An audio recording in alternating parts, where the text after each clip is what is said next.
partes. Un primer capítulo que habla de los títulos preliminares, de qué es lo que se fundamenta en el Código de Salud. Y hay otros 6 libros que hablan básicamente de lo que regula, ¿ya? De lo que regula el libro, o el código, perdón. Por lo tanto, la finalidad del Código de Salud, como dice ahí, es la regulación jurídica de todas las acciones que realicen los profesionales en salud y las instituciones de salud, o sea, la persona natural y la persona jurídica. En todas aquellas acciones dirigidas, dice, a la conservación, mejoramiento y restauración de la salud. Por lo tanto, pues regula el derecho a la salud que ya se estableció en los años 1970 en el Código de Salud y que fue refrendado en el año 2006 en la nueva Constitución Política del Estado. Ahí ya se reconoce de que la salud es un derecho de los habitantes bolivianos. Por lo tanto, dice ahí, todos los habitantes de la República, como eso no ha sido modificado, porque para modificar alguna palabrita de algún código, de alguna norma, tiene que haber un proyecto, pues en la Asamblea no se ha tocado absolutamente nada. Por lo tanto, hace mención en el código de que todos los bolivianos, ¿sí? Tenemos el derecho, dice ahí, a la prevención, a la promoción, a la recuperación y a la rehabilitación de la salud, sin discriminación alguna. Por lo tanto, todo boliviano que esté o que resida en el país tiene derecho a la salud. ¿Sí? Vamos a hablar de cada uno de los libros, ¿ya? Hay un título preliminar que habla de las disposiciones generales y que establece cuál es la obligación del Estado y cuál es la obligación de las personas. Según el código, dice, la salud es un bien de interés público y por lo tanto le corresponde al Estado en todos sus niveles, o sea, el gobierno central, gobierno departamental y municipal, velar por la salud de los habitantes, de los individuos, de la familia y la población en su totalidad. O sea que en este código se reconoce la función tutelar del gobierno. Ellos son los encargados de brindarnos todos los beneficios en cuanto al cuidado de nuestra salud. También ya se reconoce el derecho a la salud, como habíamos dicho, pues para que toda persona, ahí dice, lo generaliza tanto, dice todo ser humano, ¿no?, que habite en el territorio nacional, sin ninguna clase de distinción, dice raza, credo político, religión, condición económica, social, derecho, el derecho que es garantizado por el Estado. Pero no solamente habla de las obligaciones del gobierno, sino también habla de las obligaciones que tiene la persona, porque no solamente es pedir y pedir y pedir, ¿no? Entre esas obligaciones dice, toda persona está en el deber de velar por el mejoramiento, conservación y recuperación de su salud, de su familia y sus dependientes. O sea, no podemos provocar el mal o problemas en la salud para después buscar servicios en los sistemas de salud, aunque ocurre, ¿no es cierto?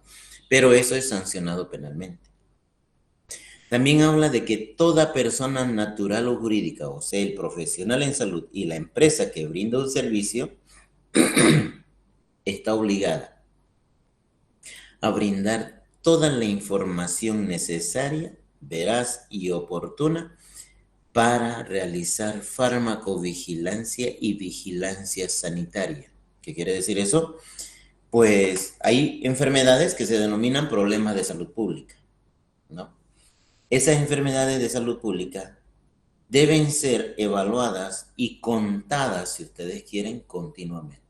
Por tanto, una empresa, un hospital, un centro de salud privado o público, un profesional en salud, particular o empleado de una institución privada o pública, tiene la obligación de cuando atiende, diagnostica una enfermedad que se considera problema de salud, debe dar parte a las autoridades correspondientes, al DILOS y después al CEDES y el CEDES al Ministerio de Salud, para realizar o tener datos estadísticos actualizados sobre el comportamiento de las enfermedades.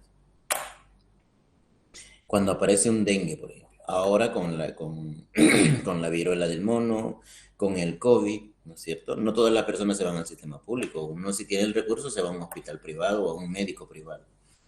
Ese médico, al identificar el caso, hay formularios que manejan obviamente en el sistema de salud, que el médico debe llenar reportando ese caso. Y así contabilizamos todos los problemas de salud. Entonces hay una corresponsabilidad compartida entre gobierno, personas y profesionales de salud.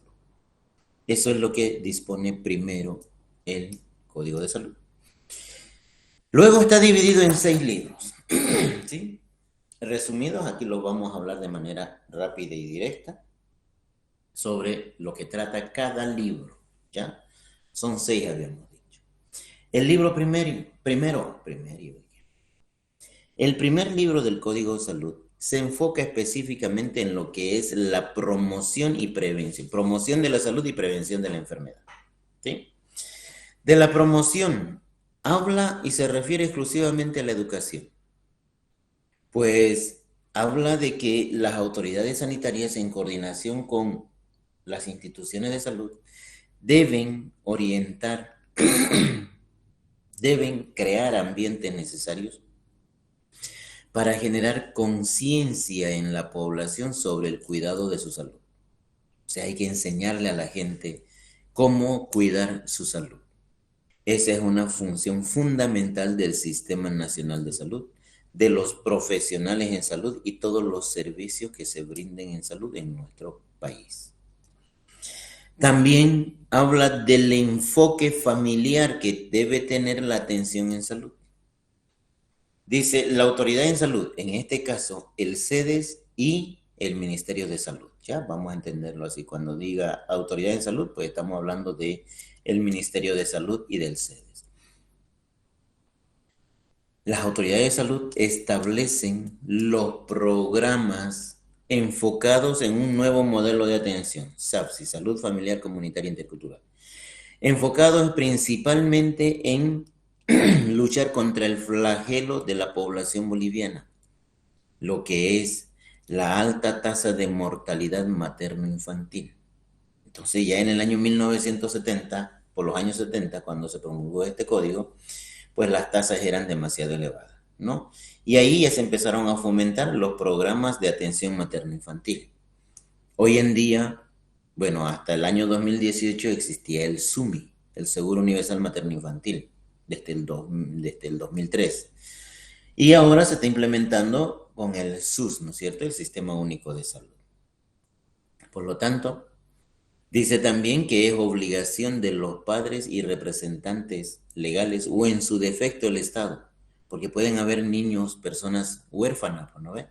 Entonces, si no hay el padre, si no hay el tutor, es el Estado el que se debe hacer cargo de los servicios de atención al niño, educación, crianza, ¿no? A los niños, también a los incapacitados o desválidos. Hoy en día se llaman personas con capacidades diferentes, ya no se les llama así, incapacitado o desválido, y también al adulto mayor. Entonces debe haber una responsabilidad sobre su cuidado. Habla también de la nutrición. Sabemos que la nutrición pues es una forma también efectiva de prevenir muchas enfermedades, ¿cierto? Una población bien alimentada pues no tiene problemas muchas veces de enfermedades relacionadas con la inmunidad, porque están bien nutridos, o enfermedades carenciales como desnutrición. Por lo tanto, la alimentación es la base de desarrollo para la población. Por eso hay desayuno escolar, ¿no es cierto? Hay el subsidio de lactancia y subsidio prenatal. Y hasta las mujeres independientes que no tienen relación de dependencia porque su marido no trabaja en una empresa o ellos no trabajan en una empresa, pues también tienen el derecho de recibir ese subsidio, que es la tercera parte de un salario mínimo, para prevenir precisamente enfermedades carenciales relacionadas con el embarazo y la gestación. ¿Sí? También menciona sobre la salud mental y deportiva. Se habla en el código de establecer mecanismos que permitan prevenir enfermedades, accidentes, ya sea directamente por su exposición, ¿no es cierto?, a diferentes factores que pueden tener accidentes o enfermedades. Pero sabemos también que con la actividad física, el ejercicio, el deporte, la recreación, las mejores condiciones de higiene y seguridad, pues previene, ¿no es cierto?, muchos problemas mentales, emocionales, el estrés, por ejemplo, la depresión, la ansiedad. Se ha reconocido ya de que en aquellas poblaciones hacinadas donde la exigencia diaria es trabajo y trabajo y trabajo, pues se han visto muchos problemas o enfermedades mentales en la población. Y fomentar el deporte también es un propósito. Sabemos que con el deporte prevenimos varias enfermedades, ¿no? Habla también en el libro primero de ello. En el libro segundo, hace referencia específica sobre el control y protección ambiental, que precisamente es el próximo tema. El control ambiental y protección. Es sabido que el medio ambiente juega un rol importante en el desarrollo de las personas, ¿no es cierto? En la vida, ni siquiera en el desarrollo, en la vida. Por tanto, cuidar esos elementos fundamentales es importante. Entre los más importantes, el agua, el suelo y el aire. Nosotros somos dependientes de ellos, ¿no? Imagínense nuestra vida sin agua, suelo contaminado, aire contaminado. Pues el código establece los mecanismos para controlar y proteger. Sobre el agua, hace referencia de que la autoridad de salud, en este caso el Ministerio de Salud, conjuntamente con el Ministerio de Desarrollo Social y Medio Ambiente y Aguas, ¿no?, pues estos se encargan de fiscalizar, de regular, de controlar la calidad del agua, que debe ser potable, el que se va a abastecer a todos los habitantes del país. Claro que hay mucha gente que no tiene acceso al agua potable, ¿no? Y sabemos de que si no es potable, pues la salud corre bastante riesgo. Entonces, es obligación tanto de los municipios, de las gobernaciones y del gobierno central de brindar a la población servicios de agua potable. El suelo, lo mismo. A través del Ministerio de Medio Ambiente, conjuntamente con el Ministerio de Salud, pues han elaborado un programa de control nacional sobre la contaminación por residuos sólidos, basura. Y como cada vez ha ido aumentando su incidencia de la basura en la calidad del suelo, dice ahí, pues se prohíbe la disposición indiscriminada de excretas, desperdicios de toda naturaleza. Por lo tanto, toda la basura, desechos o desperdicios deben ser correctamente manipulados y depositados en los lugares donde corresponda para su traslado. Aunque sabemos que no es así, ¿no ven?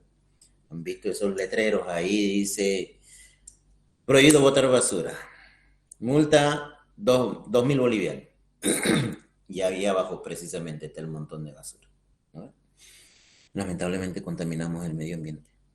El aire es lo mismo. El aire, pues el Código de Salud establece los sistemas de regulación para el funcionamiento en todo el país de las empresas que sean o que tengan altas emisiones de sustancias volátiles que se podrían dispersar en la atmósfera.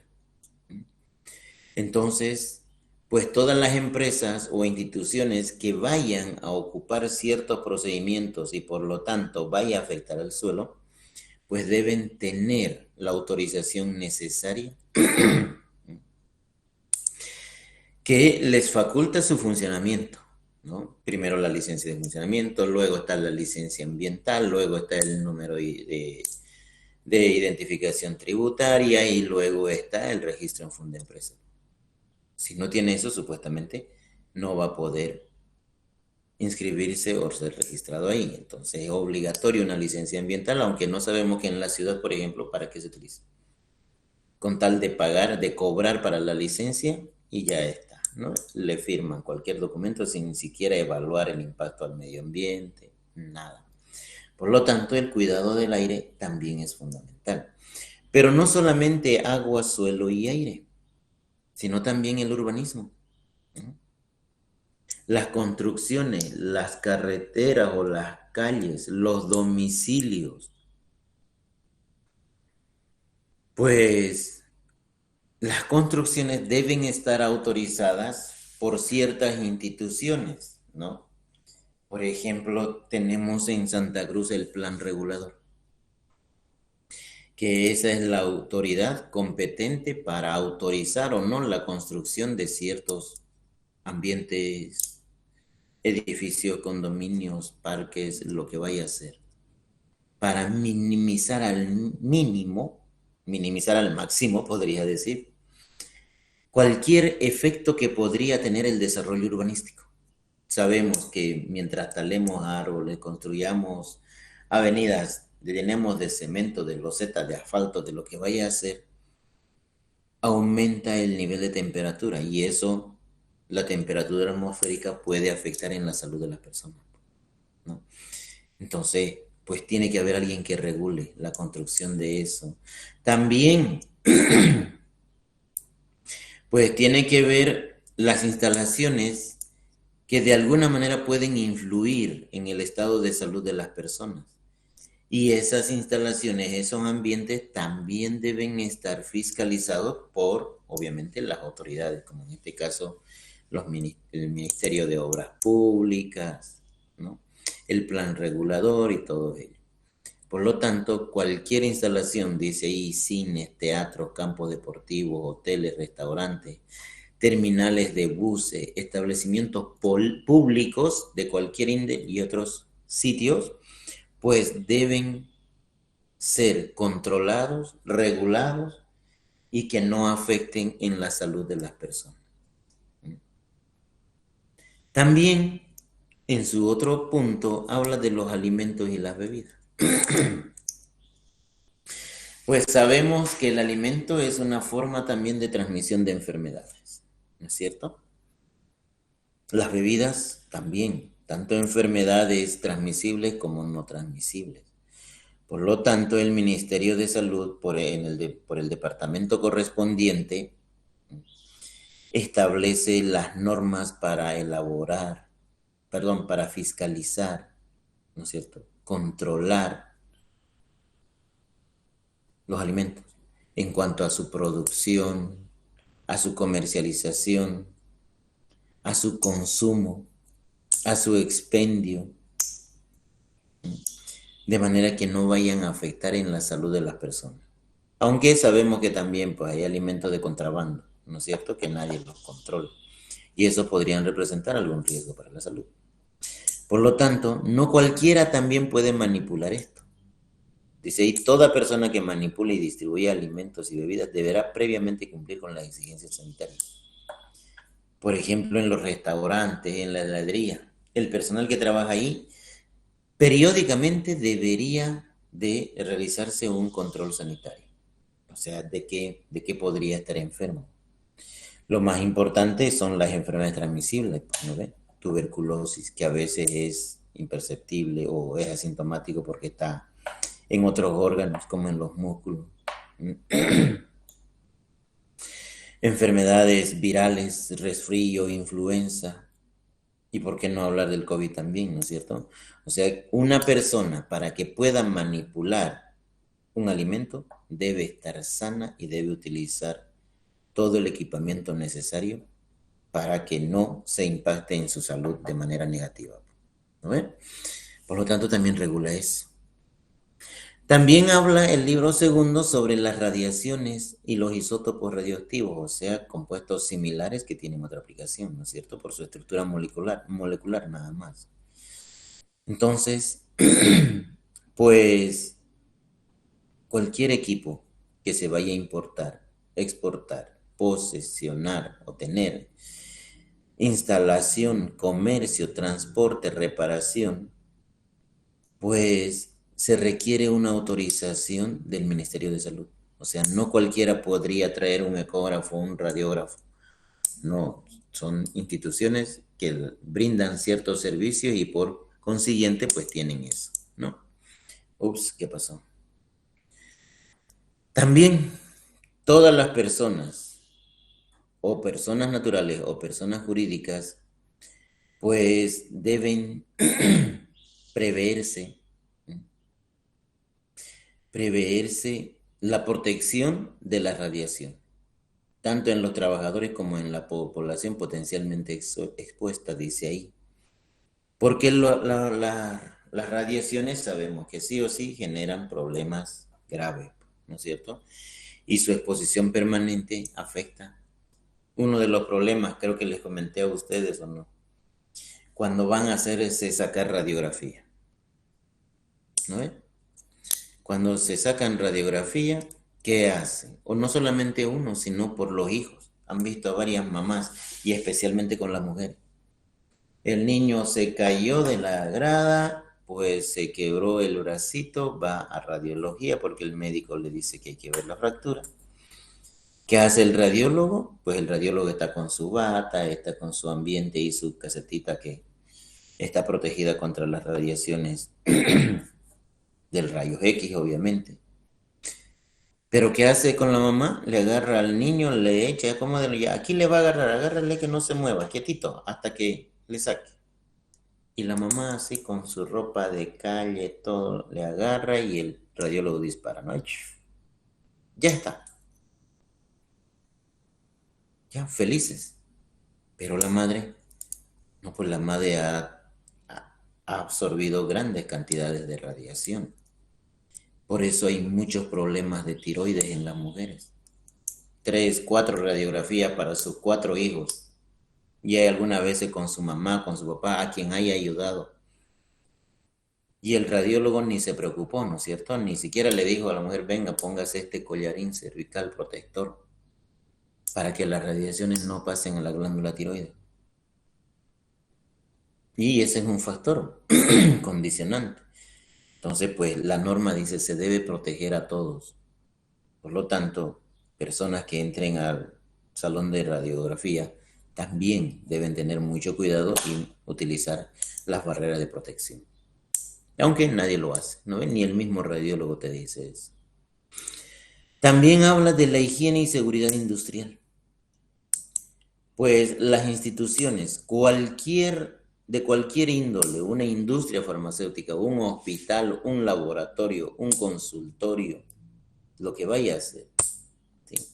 Pero que elabore o produzca servicios de salud para las personas o de alimentación y de lo que vaya a hacer, primero las personas deben estar controladas, deben tener un carnet sanitario, deben estar limpios. Más adelante vamos a hablar también de ello. Y obviamente se debe controlar, como dice ahí, evaluar toda actividad que se refiere a la higiene y seguridad industrial.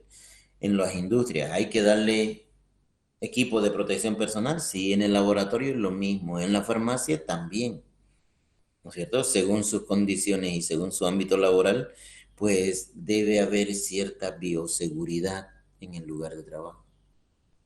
Y no solamente de parte de la persona, sino también cuando se habla de seguridad industrial, tenemos que ver de todos aquellos mecanismos por el cual el hecho de que esas máquinas que se utilicen en la industria no afecten de manera directa al trabajador. ¿Y eso qué le va a producir? Enfermedad. Y eso representa un gasto para la empresa, ¿no es cierto? Por lo tanto, hay que tomar en cuenta también esas condiciones, ¿sí? También habla de los cadáveres, ¿sí? El manejar el cuerpo de una persona, de un ser humano, no es como cualquier otro cuerpo que conocemos, ¿no es cierto? El arbolito, pues lo tales y lo botas. El perrito, mucha gente se murió y en la bolsa al basurero, ¿no ve? Bueno, podríamos hacer eso, pero de las personas no podemos hacer eso. ¿Mm? Las personas tienen derechos y que se respeta hasta después de muerto, ¿no ve? Pues para ello hay que tener la autorización necesarias para el entierro, para la incineración, para el embalsamiento, para la exhumación, para el traslado y depósito de restos humanos, entrada y salida de cadáveres del territorio nacional. Deben estar supervisadas y reguladas por las autoridades correspondientes, en este caso el Ministerio de Salud, Ministerio de Relaciones Exteriores. Porque obviamente, si bien se le va a dar todos los servicios funerarios necesarios porque es un ser humano, pues el cadáver se puede convertir en una fuente de contaminación o de contagio. ¿No ves? Como con el COVID, han visto.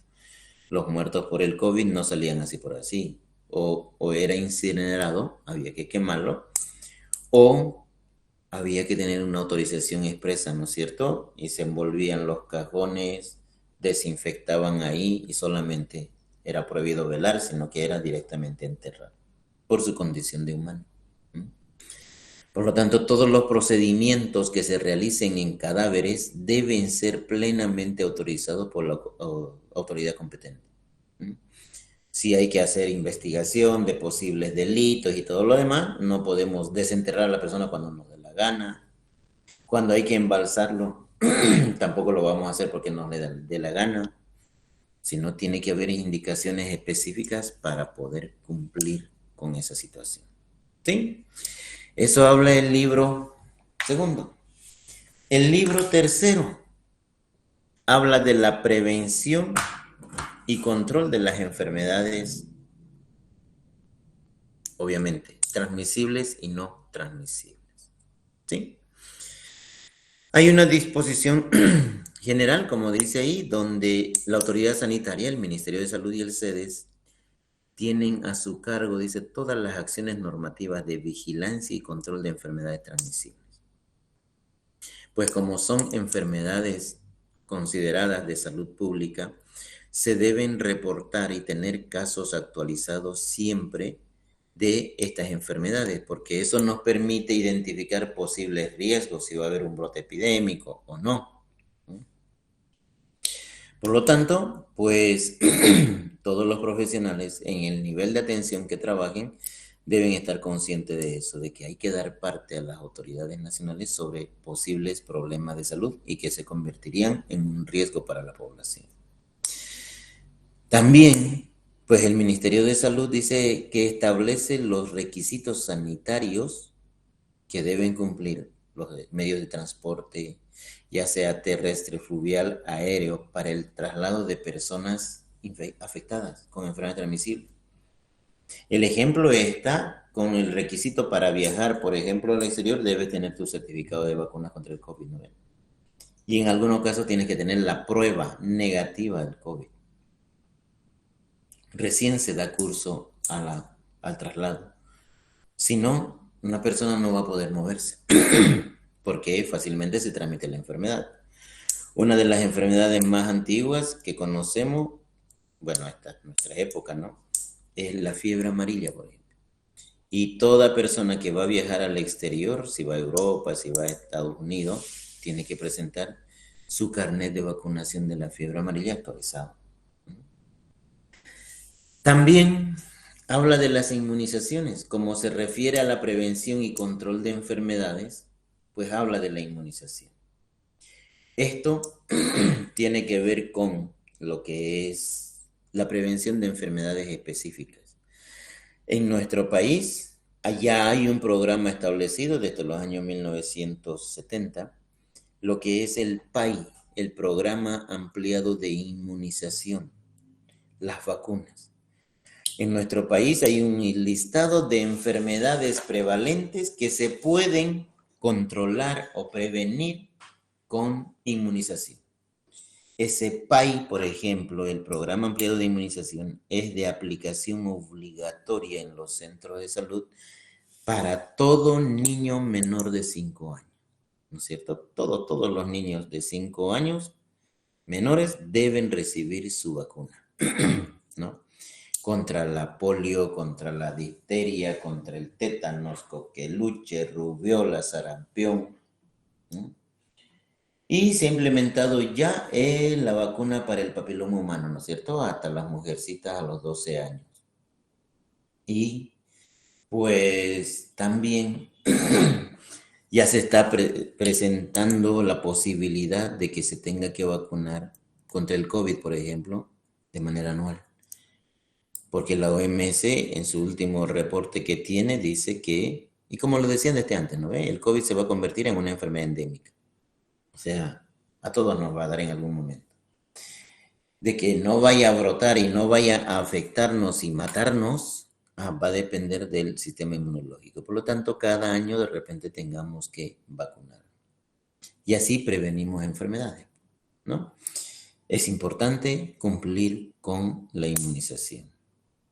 También habla de las enfermedades no transmisibles. Pues hay enfermedades que no se transmiten de persona a persona, pero están llevando, ¿sí?, a catástrofes o manifestaciones similares o peores que las enfermedades transmisibles. Hoy en día la OMS ya reconoce de que las enfermedades no transmisibles son la principal causa de muerte en el mundo. Antes eran las transmisibles. La tuberculosis te mataba. Tenía una mortalidad de entre el 80 y 85%. Ahora ya no, ¿ve? Ya nadie se muere por tuberculosis. Solamente el que abandona el tratamiento y se hace resistente.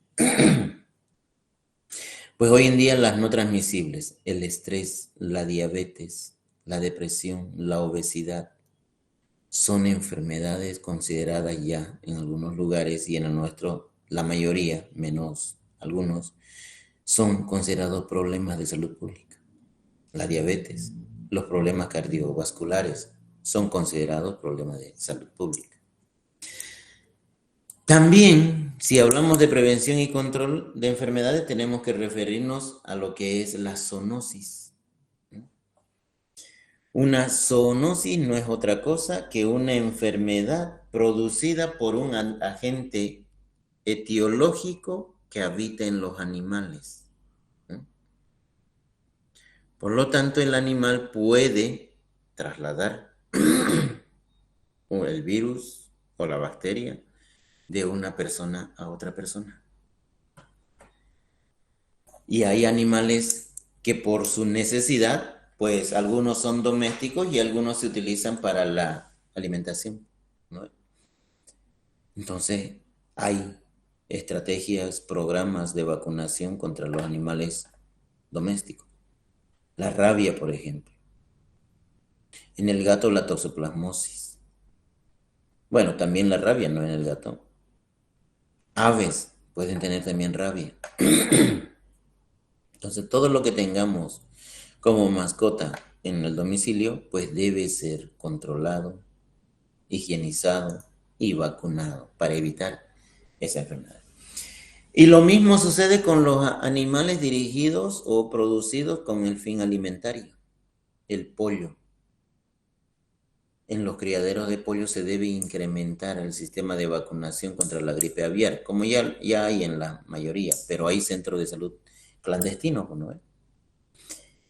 En la vaca, pues la fiebre aftosa, la encefalitis espongiforme. ¿Cuál más hay? Fiebre aftosa, ay, me olvidé, son 4 o 5. La salmonela, la tuberculosis bovina. Eso se debe cuidar bastante, porque si no, la persona que manipula o está en contacto con ellos se puede enfermar y en muchos casos puede ser grave, ¿no es cierto? Entonces, todos los alimentos, productos cárnicos deben ser evaluados, estudiados, obviamente, para prevenir la transmisión de enfermedades zoonóticas al hombre, ¿sí?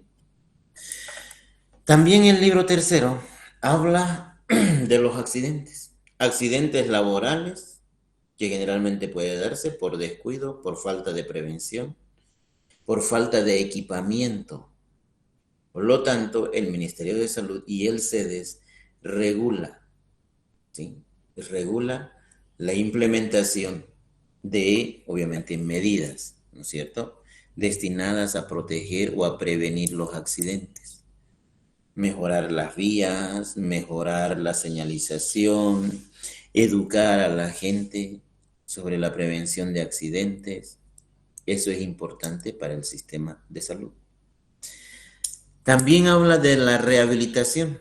Si bien una persona ya se podría enfermar, porque no es que con esto no se va a enfermar, ¿no ve? Todo, en mayor o en menor grado, se podría enfermar. Por lo tanto, una vez enfermo, tampoco lo vamos a dejar ahí, sino que hay que preocuparnos por su recuperación o rehabilitación. Entonces, los centros de salud autorizados, obviamente públicos, pues deben encargarse, ahí dice, de la promoción, de la organización, de la evaluación y supervisar todas las actividades con el fin de mejorar el bienestar físico, psicológico, educativo, social, vocacional, laboral y económico del incapacitado. El enfermo va a tener muchas pérdidas, ¿no es cierto? Desde su salud emocional. ¿A quién han visto algún enfermo alegre? No, ¿no es cierto? Pues eso va a repercutir en la calidad de vida. Y no va a ser capaz un individuo que tenga tantos problemas, no va a ser capaz de disfrutar, obviamente. ¿Y eso qué puede ocurrir? Peores enfermedades. Por eso se llega al extremo de atentar contra la vida de los demás. Entonces la rehabilitación va a depender de el apoyo que se tenga, de la utilización de los programas que se tenga, porque eso nos va a permitir atender mejor y recuperar mejor al paciente, ¿no? También habla de la disposición de órganos y tejidos. El libro tercero regula de manera concreta la donación de órganos. Y en nuestro país está donado vender órganos. Está prohibido vender órganos. Lo único que está aceptado es la donación altruista, desinteresada que deben tener todas las personas, que podrían ser órganos mismos, podrían ser tejidos o fluidos, líquidos, ¿no es cierto? Pues sabemos que hay muchas enfermedades que necesitan de un trasplante, pero ese trasplante no se debe hacer y está reconocido por la Comisión de Derechos Humanos de la ONU, de que una enfermedad como el cáncer no podría ser regulado y que se haga como se tenga que hacer. No, simplemente que está prohibido que cualquier persona, empresario o lo que vaya a hacer, pues venda o expenda sustancias, medicamentos reactivos de la forma más desinteresada posible. Entonces, solamente el personal capacitado es el que está autorizado para evaluar si la donación de órganos o de tejidos va a ser de algún beneficio para la población o para el beneficiario, ¿no? También establece de quién no podría donar, y eso está relacionado con condiciones propias de la población. Un menor de edad no puede donar. Una mujer embarazada, lo mismo, no puede donar, porque obviamente está en gestación y ese nuevo ser lo va a necesitar. Y tenemos que evitar todo sufrimiento fetal, ¿no ve? Los incapacitados mentales, los loquitos, en otras palabras, ellos como tienen ese déficit intelectual, pues podrían estar incurriendo los que están cuerdos en un delito, ¿no es cierto? Entonces, nada se puede comercializar siempre y cuando haya un acuerdo entre las personas, pero sin fines de lucro, o sea, familiar de la persona, en esos casos sí. Y de la donación de órganos y tejidos, pues hay que tomar en cuenta de qué y quiénes pueden donar, ¿no? En función de ello, nosotros hacemos cumplir el Código Nacional. El libro cuarto. Pues el libro cuarto habla de las actividades sujetas a control sanitario. ¿A qué hace referencia? Si bien en la prestación de servicios el profesional en salud trabaja, cumple su función, pero no cumple así solito, sino que necesita diferentes implementos, medicamentos, equipamiento, ¿no? Pues precisamente habla de eso el libro cuarto, de qué se debe brindar, con qué equipamiento, con qué servicio, y resguardar, obviamente, la calidad y todo lo demás en la atención y en el cuidado de los instrumentos. Los más importantes, como ahí dice, son los medicamentos. Los medicamentos se consideran un bien social. No es para que lucre la gente, sino es que para que le ayude a aliviar sus problemas que tiene. Por lo tanto, no, les decía ya, no es papa, no es lechuga, no es nada, porque cualquiera podría vender. No.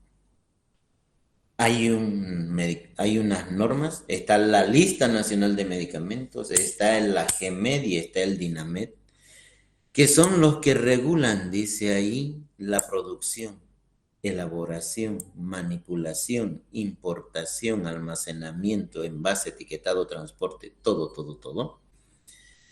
Pues eso nos permite conocer, interiorizarnos del tipo de medicamento que estamos utilizando, los riesgos que implicaría, ¿no es cierto? O simplemente, pues, el efecto que podría generar algún tipo de fármaco. Por lo tanto, los medicamentos son de uso absolutamente clínico y facultativo, o sea, una farmacéutica podría dispensar y quien va a solicitar el medicamento, pues el médico, ¿no?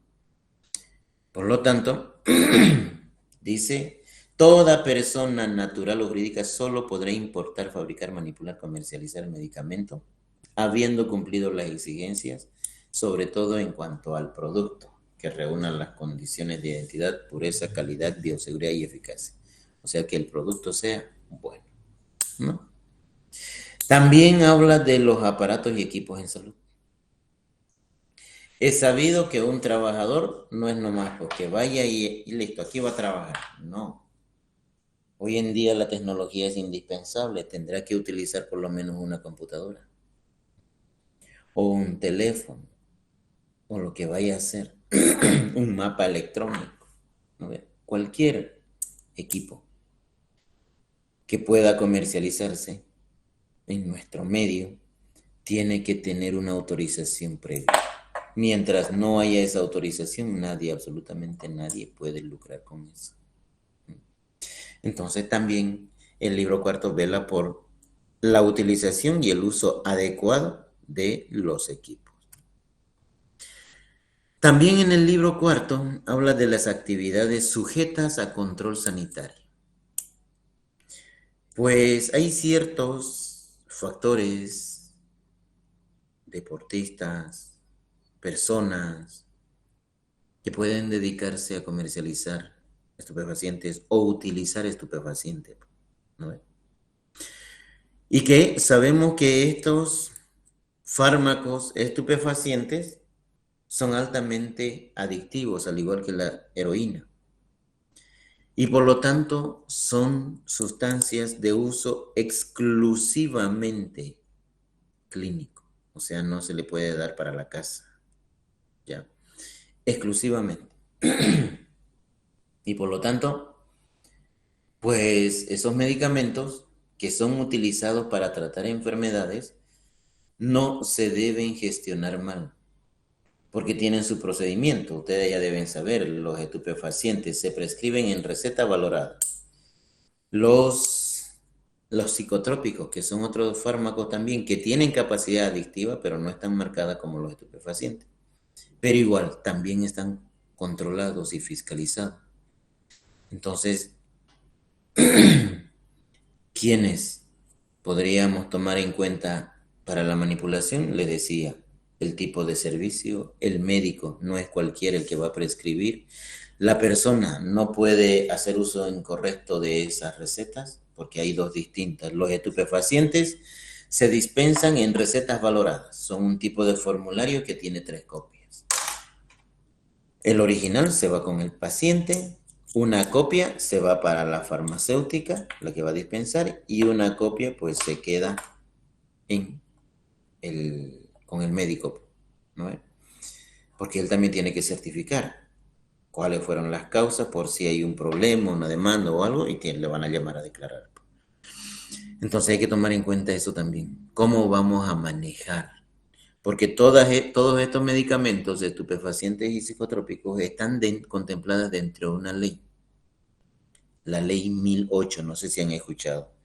El régimen de la coca, ¿sí? Y sustancias narcóticas. Entre ellas entran estupefacientes, la heroína, la marihuana, todas ellas.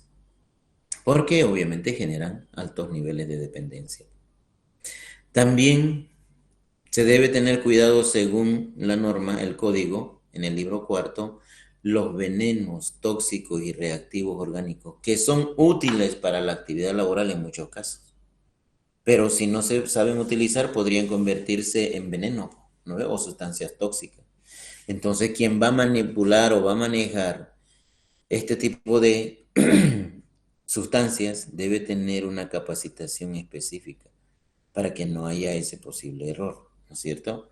Y el manejo indiscriminado de estos venenos tóxicos y reactivos orgánicos. Ustedes en laboratorio han debido de hablar, han debido de ver el ácido clorhídrico, por ejemplo. Tenemos otros también que pueden afectar y se convierten en veneno, como los curares, ¿no es cierto?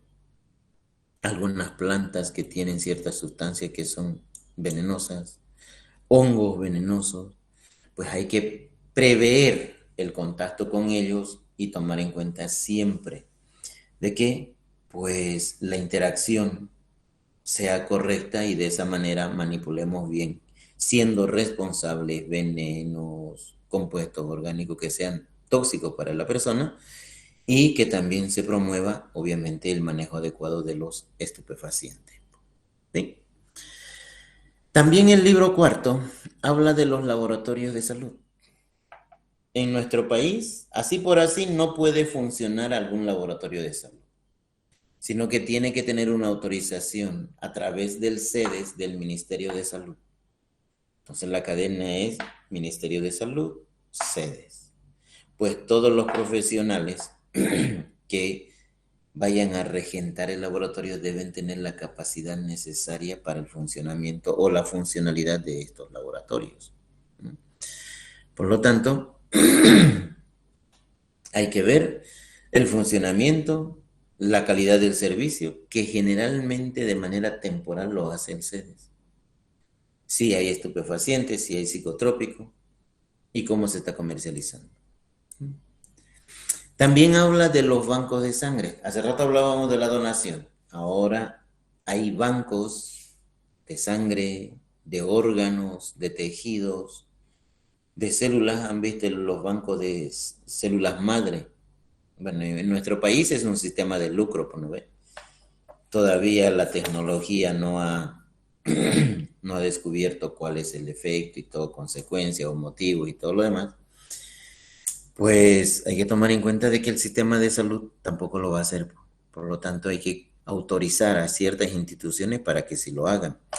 No es nomás por lucrar, ¿no es cierto? Que yo ponga mi banco de óvulos, de espermatozoides, todavía. Pero como el comercio prima, pues se permite hacer todo ello. Algún día seremos más conscientes y aplicaremos esos procedimientos, ¿no?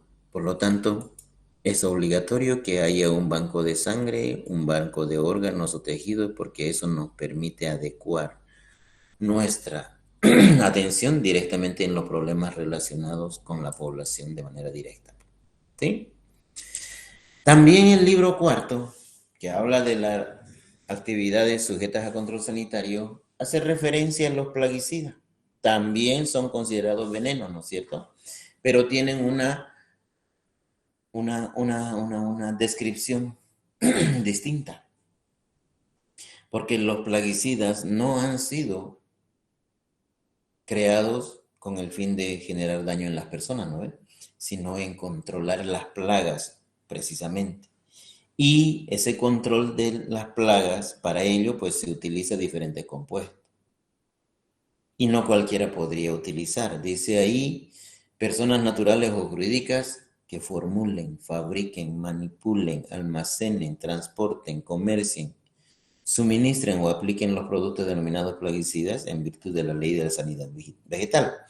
Esta ley establece el control de plagas en las plantaciones para asegurar, ¿sí? Para asegurar la producción. Por lo tanto, pues el uso adecuado de los plaguicidas es indispensable, porque ya muchas veces se ha encontrado casos de intoxicaciones, casos de somáticos muy graves, neurológicos, algunos por plaguicidas generan problemas neurológicos.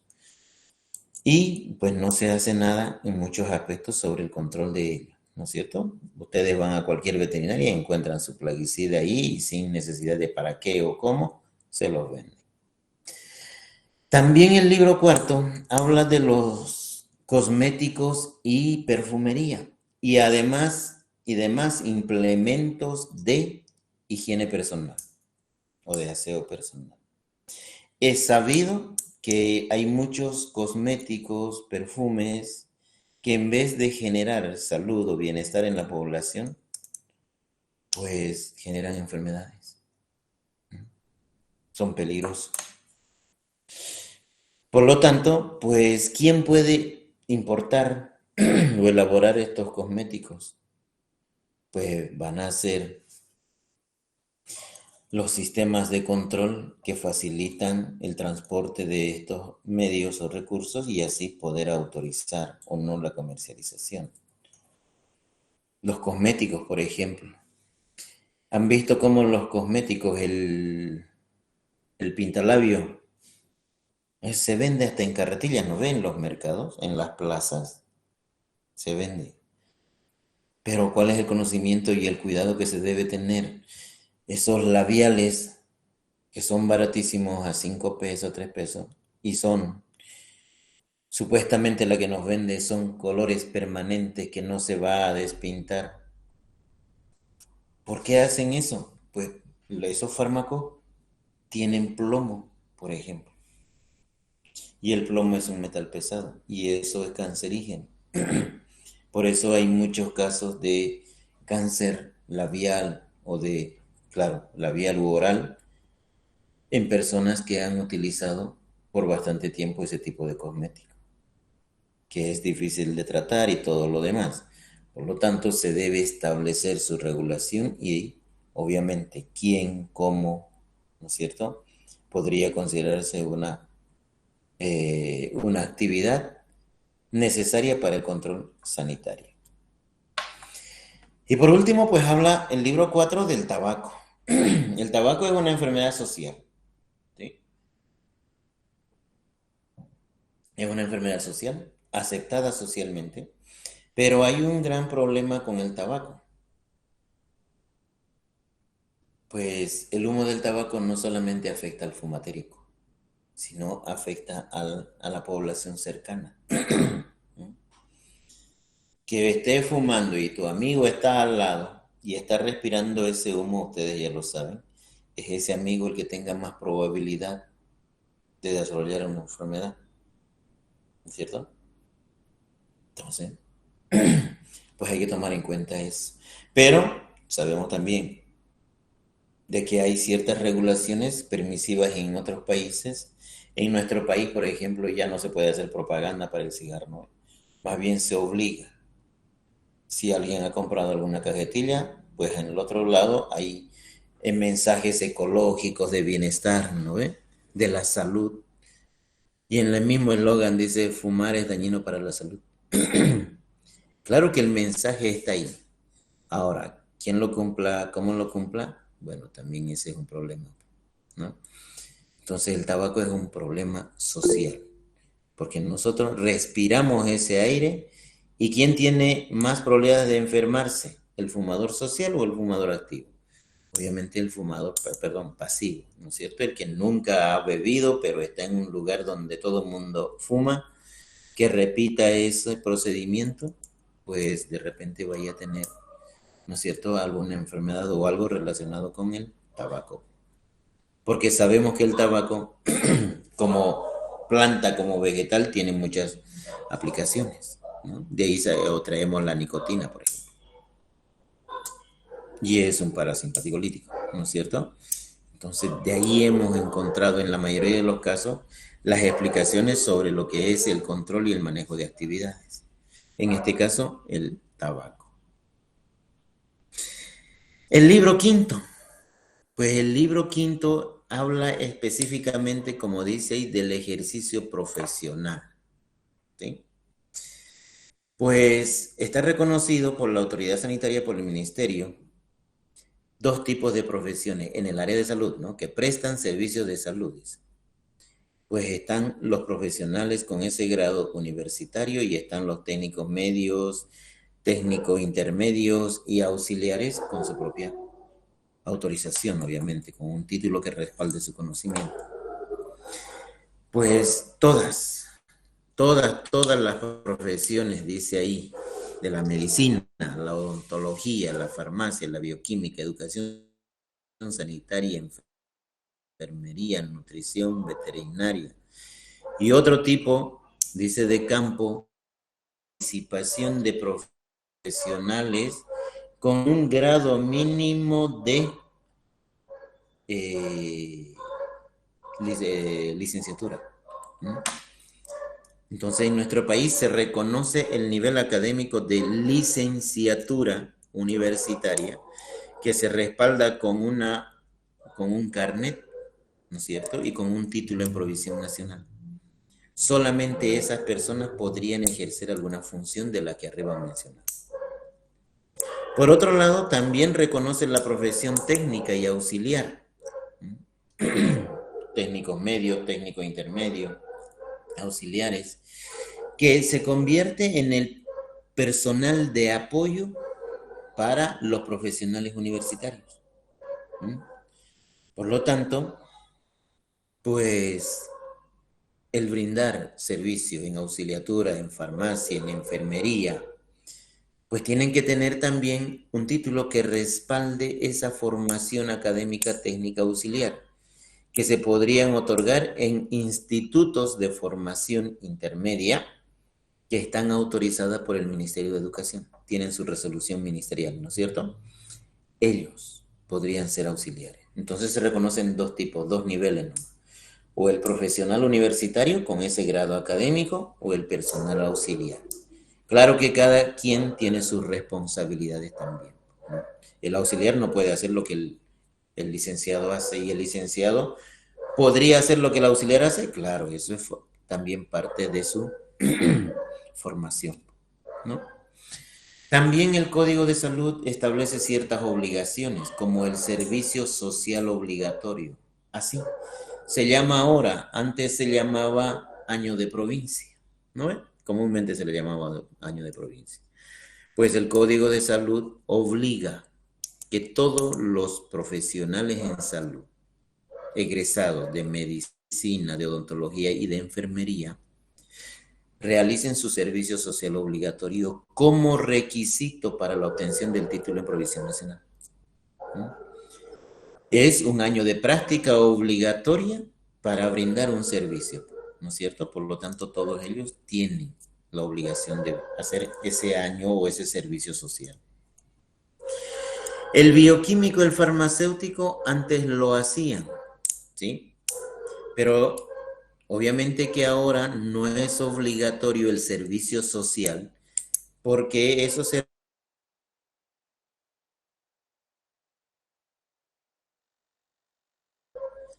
Por lo tanto, es difícil que un centro de salud en un pueblito tenga su laboratorio.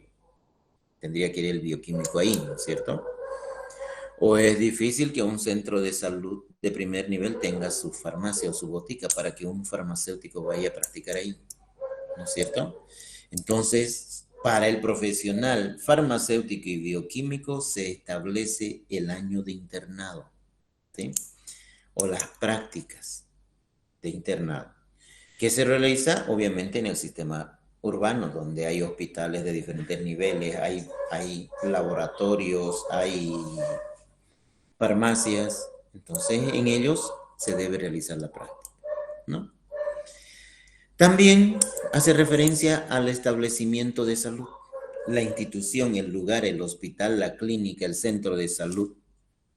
Pues los servicios de salud no funcionan también así por así, sino que hay normas específicas que regulan la prestación del servicio. Un hospital no tiene un diseño específico. Una casa ya lo hago un hospital, no.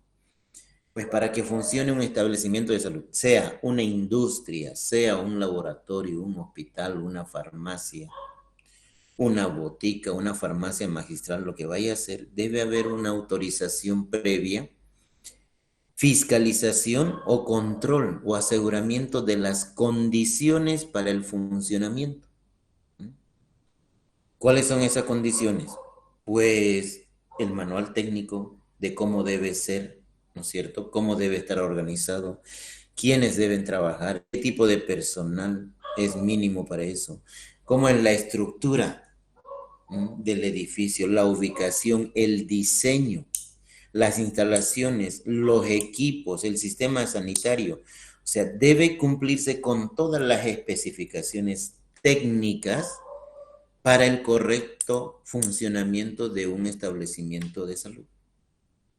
Como le decía, no es nomás, yo tengo mi casa y listo, ya está, hago un hospital o hago un laboratorio. No.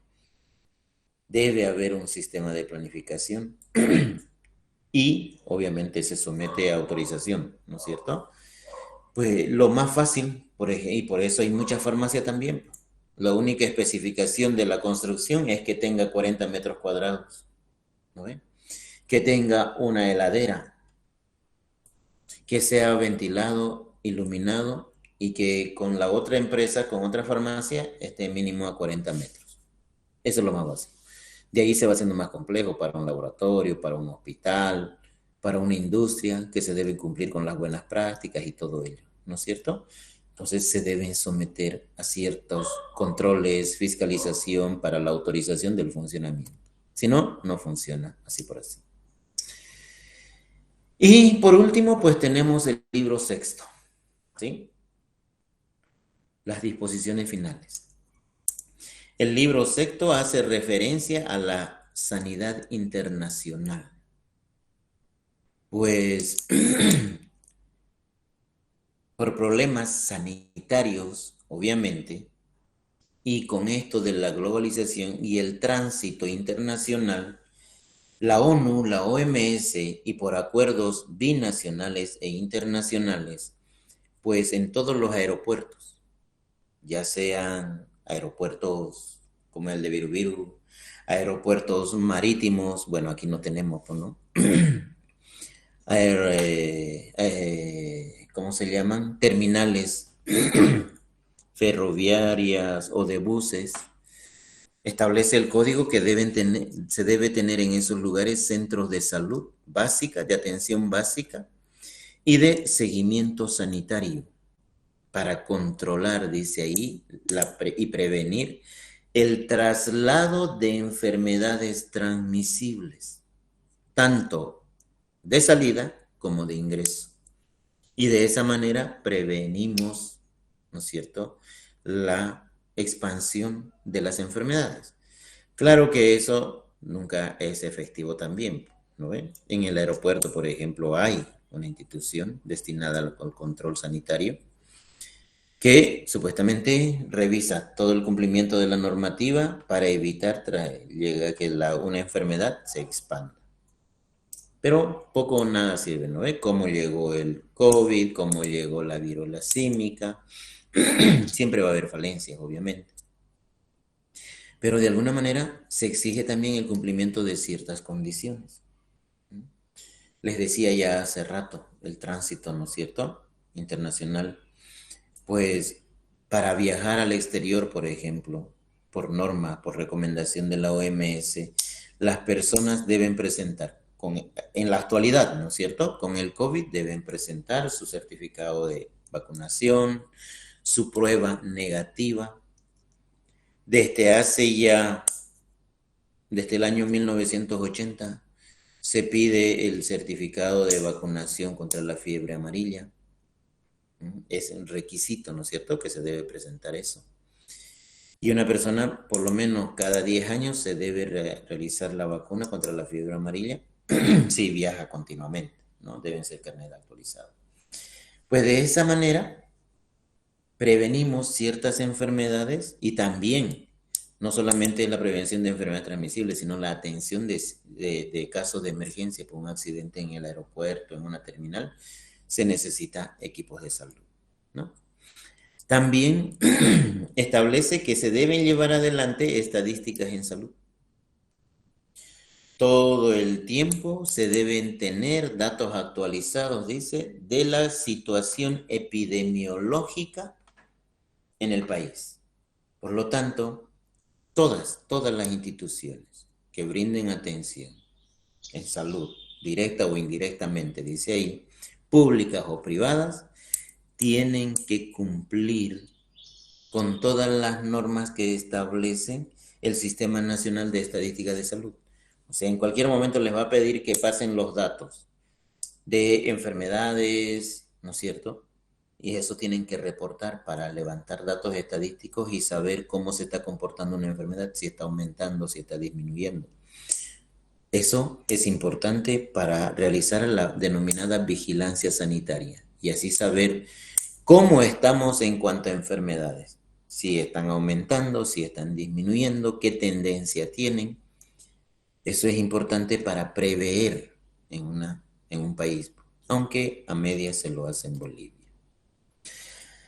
También el libro sexto pues habla de la autorización y registro de todas aquellas actividades que se realicen sobre el resguardo de la salud en la población, ¿sí? Todos los centros, servicios de salud tienen una autorización, pero esa autorización no es de por vida, es temporal. Entonces se deben renovar, generalmente es cada 5 años, ¿sí?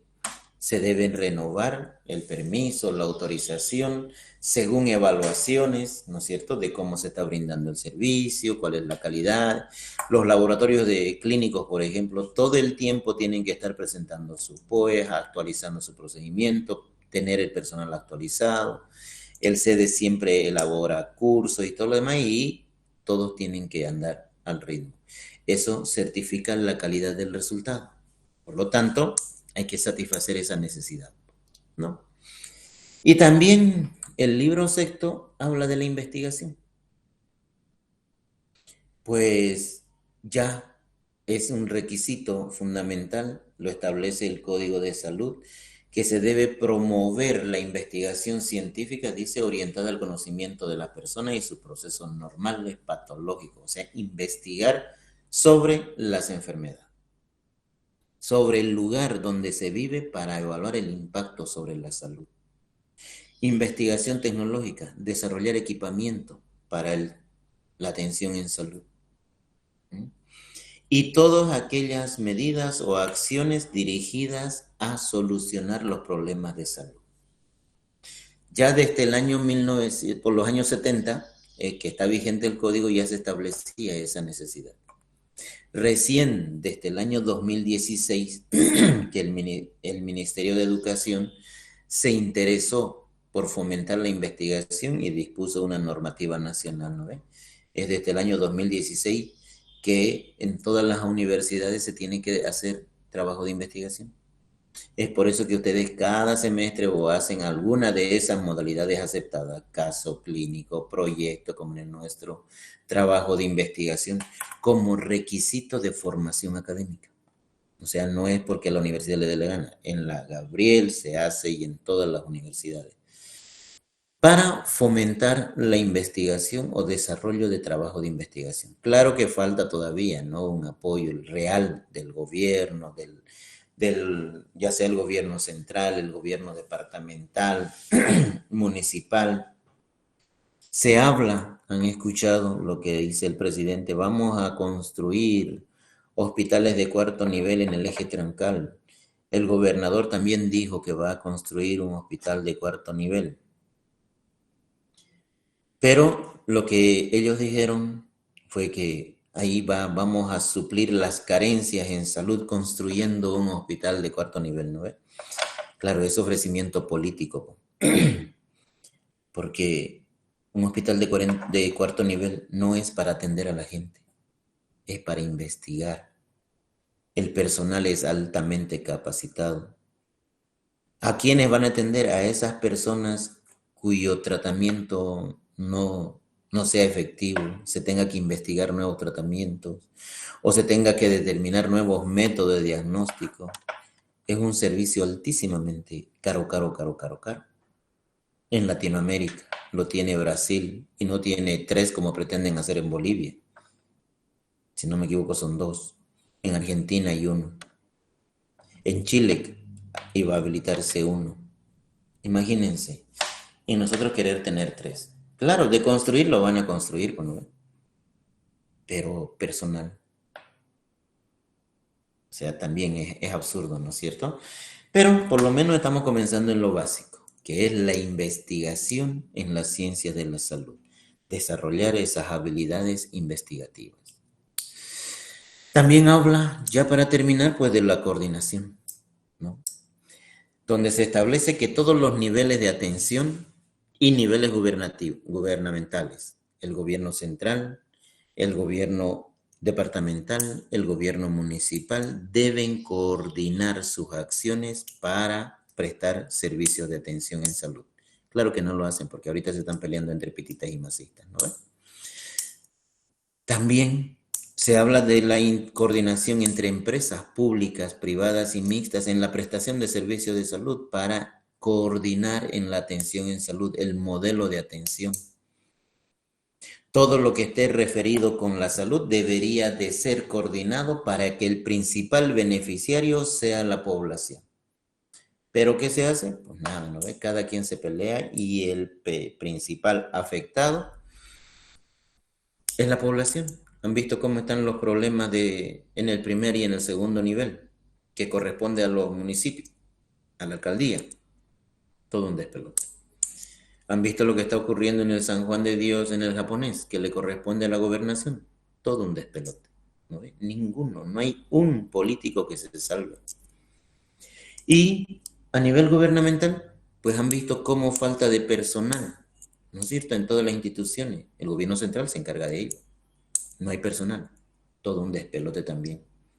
Entonces no hay coordinación ni en lo nacional, ni en lo departamental, ni en lo municipal y peor en todos los 3.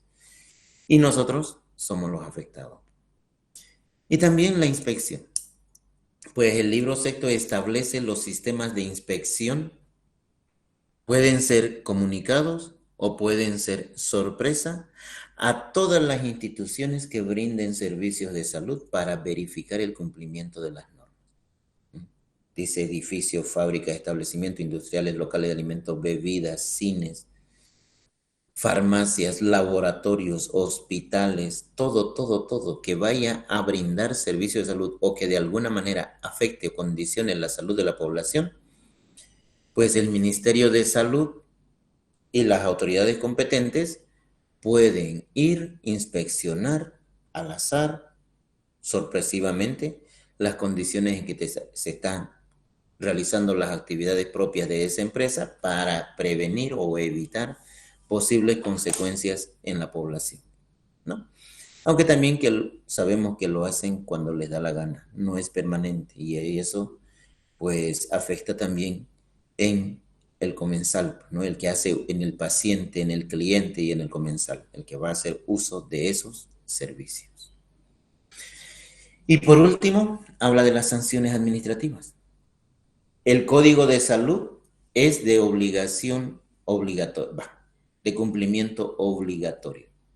Por lo tanto, la violación a esta norma establece ciertas sanciones que en algunos casos podrían llegar hasta sanciones penales, ¿sí? Pero obviamente que no es el código el que sanciona penalmente, no tiene tuición, pero sí tiene sanciones administrativas. Dice, serán sancionadas administrativamente. ¿Cómo que? Si una farmacia o un hospital, ¿no es cierto? en su inspección incumple algún código de esto, pues está la suspensión, la clausura temporal, si es reincidente, la clausura permanente. Si es reincidente, pues clausura y monto pecuniario, multa. Y el profesional también, hasta la licencia profesional. ¿Mm? Ahora, si se incurre en delito, ahí lo que hace el Ministerio de Salud es llevar el caso a la justicia ordinaria eso de los abogados y todo lo demás, para, según el tipo de delito, sea sancionado e incluso de repente hasta preso o condenado, ¿no es cierto?, la persona que incurre en algún delito. Ha habido muchos casos, no sé si se han enterado de esa farmacéutica que fue descubierta vendiendo Hipnol a esos pandilleritos, ¿no es cierto? Obviamente que el Ministerio de Salud pues le clausuró el local, le quitó la licencia, pero como el Hipnol es una sustancia controlada, está dentro de la ley 1008, entró en el caso de narcotráfico. Entonces se denunció a la justicia ordinaria y por el caso de narcotráfico, pues se la imputó y se la llevó a la cárcel Palmasola, ¿no? Entonces, si bien no cumple esa tuición el Ministerio de Salud, pero sí se puede convertir en parte querellante cuando hay un delito. De eso habla el Código de Salud boliviano, ¿sí? Son los 6 libros y bueno, establecen las funciones. El texto completo está en la plataforma. Sí, este nada más es un resumen. Descárguenselo de la plataforma, el Código de Salud boliviano, y ahí está todo bien desarrollado sobre el contenido teórico. ¿Sí? Y ahí termina el caso. Y cabalingo, el tema, diré. Teníamos que correr porque nos va a faltar tiempo. ¿Más o menos se entendió? Bueno, este es un código, pues, ¿no? Más que todo se basa en la interpretación y el análisis de su legalidad. Tampoco es que nos aprendamos de memoria, simplemente interpretar lo básico de lo que explica cada libro, que eso es lo que hemos explicado. ¿Sí? ¿Más o menos? ¿Alguna duda? ¿Alguna consulta? ¿Se durmieron todos? Bueno, pues asumo de que no hay dudas. Bien, la próxima clase tenemos que avanzar otro tema y tenemos que correr. Y ya veremos cuándo avanzamos el otro tema, de repente en la clase de práctica, ¿ya? Porque esta semana tenemos que terminar sí o sí el avance. ¿Listo, jóvenes? Descanso. Doctor, una pregunta. Diga. Entonces, esta semana no vamos a exponer Vamos a ver, ¿cuándo tenemos práctica? el Pues jueves. El jueves. ¿Y cuándo tenemos la otra clase teórica? mañana. Ya, mañana vamos a ver. ¿Ya? Mañana pienso avanzar 2 temas, aunque dudo que nos alcance. Entonces, si no avanzamos 2 temas, pues el miércoles no expondrán. De repente lo hacemos el próximo miércoles. En vez de adelantamos nuestra clase de práctica. Y la clase de práctica de la próxima semana, pues lo tenemos que tomar para nuestro repaso, ¿no es cierto? Porque ya empiezan los exámenes. Entonces mañana definimos dependiendo hasta dónde avanzamos. ¿Listo? Ya, Ya, doctor, doctor, gracias. hasta luego. Bien, buenos jóvenes, descansen. Nos vemos mañana entonces. Chau, chau. Hasta luego, doctor.